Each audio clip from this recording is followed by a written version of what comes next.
Die nag van 30 November het ek my kamera opgestel in die rigting van die suidelike hemelpool en gelos om die heel nag foto's te neem tot die batterye uiteindelik doodgaan.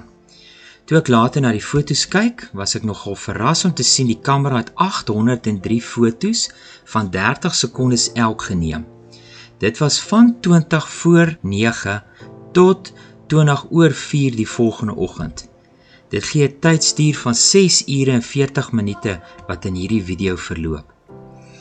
Die suidelike hemelpool is 'n punt in die naghemel waar die sterre net in die rondte draai of klein sirkels maak soos die aarde draai.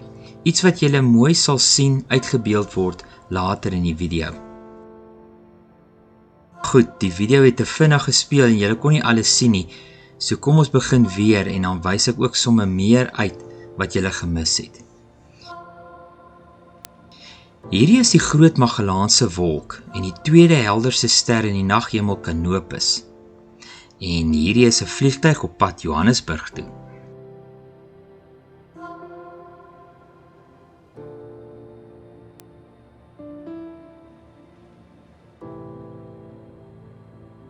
Die nevel wat hier besig is om op te kom, is niks anders as die Carina nevel nie.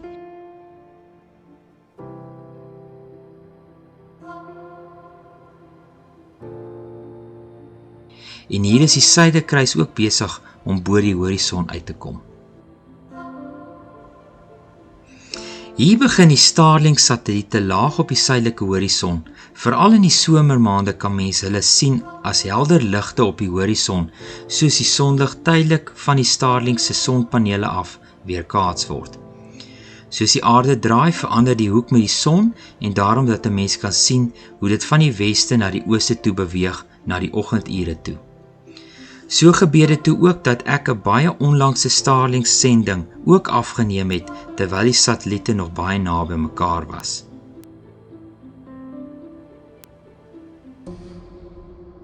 Hier kan mens vir Omega Centauri, die koning van die sterrebondels, ook sien.